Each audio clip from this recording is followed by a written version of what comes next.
Just a moment ago, my daughter Rebecca texted me for good luck. Her text said, "Mom, you will rock."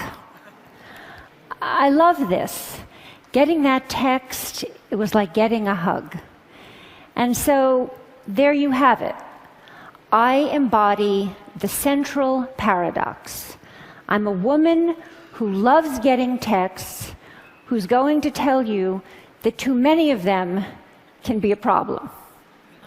Actually, that reminder of my daughter brings me to the beginning of my story, 1996, when I gave my first TED Talk.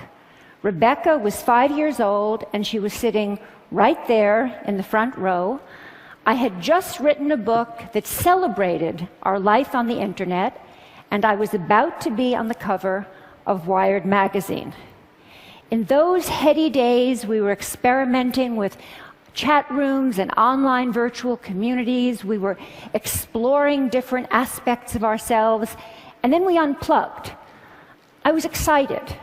And as a psychologist, what excited me most was the idea that we would use what we learned in the virtual world about ourselves, about our identity, to live better lives in the real world. Now, fast forward to 2012, I'm back here on the TED stage again. My daughter's 20, she's a college student. She sleeps with her cell phone. So do I. And I've just written a new book, but this time it's not one that will get me on the cover of Wired magazine. So what happened? I'm still excited by technology, but I believe, and I'm here to make the case, that we're letting it take us places that we don't want to go.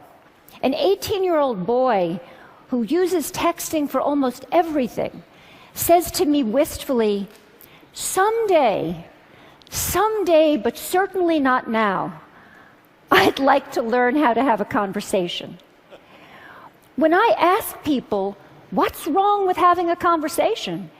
People say, I'll tell you what's wrong with having a conversation. It takes place in real time, and you can't control what you're going to say. So that's the bottom line. Texting, email, posting, all of these things let us present the self as we want to be. We get to edit, and that means we get to delete. And that means we get to retouch the face, the voice, the flesh, the body. Not too little, not too much, just right. Human relationships are rich, and they're messy, and they're demanding. And we clean them up with technology.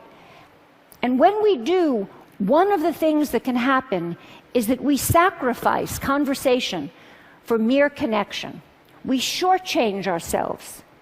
And over time, we seem to forget this, or we seem to stop caring.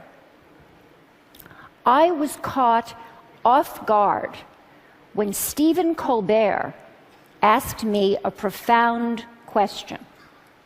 A profound question. He said, don't all those little tweets, don't all those little sips of online communication add up to one big gulp of real conversation? My answer was no. They don't add up. Connecting in sips may work for gathering discrete bits of information. They may work for saying, I'm thinking about you, or even for saying, I love you. I mean, look at how I felt when I got that text from my daughter. But they don't really work for learning about each other, for really coming to know and understand each other. And we use conversations with each other to learn how to have conversations with ourselves. So a flight from conversation can really matter because it can compromise our capacity for self-reflection. For kids growing up, that skill is the bedrock of development. Over and over I hear, I would rather text than talk. And what I'm seeing is that people get so used to being shortchanged out of real conversation, so used to getting by with less, that they become almost willing to dispense with people altogether. So, for example, many people share with me this wish that someday a more advanced version of Siri, the digital assistant on Apple's iPhone, will be more like a best friend, someone who will listen when others won't. I believe this wish reflects a painful truth that I've learned in the past 15 years. That feeling that no one is listening to me is very important in our relationships with technology. That's why it's so appealing to have a Facebook page or a Twitter feed, so many automatic listeners. And the feeling that no one is listening to me makes us want to spend time with machines that seem to care about us. Why have things come to this? And I believe it's because technology appeals to us most where we are most vulnerable. And we are vulnerable. We're lonely, but we're afraid of intimacy. And so from social networks to sociable robots, we're designing technologies that will give us the illusion of companionship without the demands of friendship. We turn to technology to help us feel connected in ways we can comfortably control. But we're not so comfortable. We are not so much in control. These days, those phones in our pockets are changing our minds and hearts because they offer us three gratifying fantasies. One, that we can put our attention wherever we want it to be. Two, that we will always be heard. And three, that we will never have to be alone. And that third idea, that we will never have to be alone, is central to changing our psyches. Because the moment that people are alone, even for a few seconds, they become anxious, they panic, they fidget, they reach for a device. Just think of people at a checkout line or at a red light. Being alone feels like a problem that needs to be solved, and so people try to solve it by connecting. But here, connection is more like a symptom than a cure. It expresses, but it doesn't solve an underlying problem. But more than a symptom, constant connection is changing the way people think of themselves. It's shaping a new way of being. The best way to describe it is, I share, therefore I am.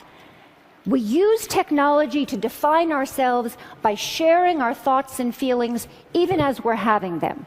So before it was, I have a feeling, I want to make a call. Now it's, I want to have a feeling, I need to send a text.